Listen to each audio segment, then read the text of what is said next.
Hello guys, welcome to my channel English with GBS sir.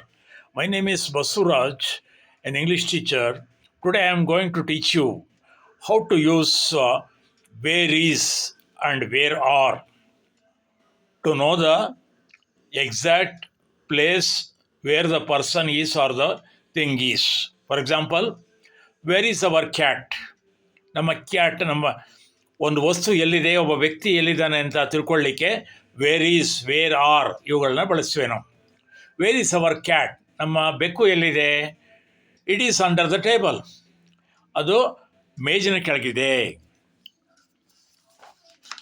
ಹಾಗೆ ನೋಡೋದಾದರೆ where is he? ಅವನು ಎಲ್ಲಿದ್ದಾನೆ?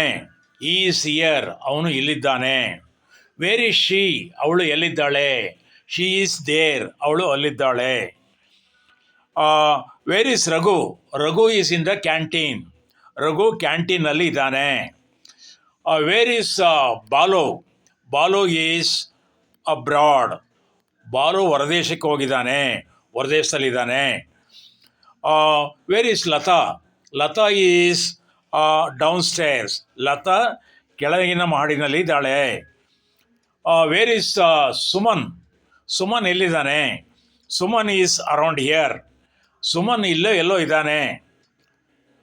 Wear is Sumitra? Sumitra ಎಲ್ಲಿದ್ದಾಳೆ? Sumitra is in Singapore. Sumitra ಸಿಂಗಪೂರ್ನಲ್ಲಿದ್ದಾಳೆ. Where is he is at the table. ಅವನು table ಬಳಿ ಇದ್ದಾನೆ. Where is mother? Mother is in the kitchen. ಅಮ್ಮ ಕೋಣೆ ಅಡುಗೆ ಮನೆಯಲ್ಲಿದ್ದಾರೆ. Where is she? ಅವಳು ಎಲ್ಲಿದ್ದಾಳೆ? She is in upstairs. ಅವಳು ಅಪ್ಸ್ಟೇರ್ಸಲ್ಲಿದ್ದಾಳೆ. ಹಾಗೆಯೇ ಬಂದರೆ ನಾವು ಮನೆಯಲ್ಲಿದ್ದೇವೆ ಅನ್ನೋದಕ್ಕೆ we are in the house. ನಾವು ವಿಮಾನ ನಿಲ್ದಾಣದಲ್ಲಿದ್ದೇವೆ ಅನ್ನೋದಕ್ಕೆ we are at the airport. ಹಾಗೆಯೇ ನಾವು ಆಟ ಮೈದಾನದಲ್ಲಿದ್ದೇವೆ, we are in the play ground.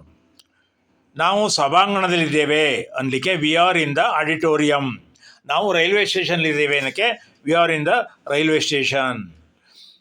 Wear are you? ನೀನು ಎಲ್ಲಿದ್ದೀಯ ಅನ್ನೋದಕ್ಕೆ ವೇರ್ ಆರ್ ಯು. ಹಾಗೆಯೇ ನಾನು ನಿನ್ನ ಹಿಂದೆ ಇದ್ದೇನೆ ಅನ್ನೋದಕ್ಕೆ I am here behind you. ಶಿಕ್ಷಕರ ಕೋಣೆ ಎಲ್ಲಿದೆ ಅನ್ನೋದಕ್ಕೆ where is the staff room.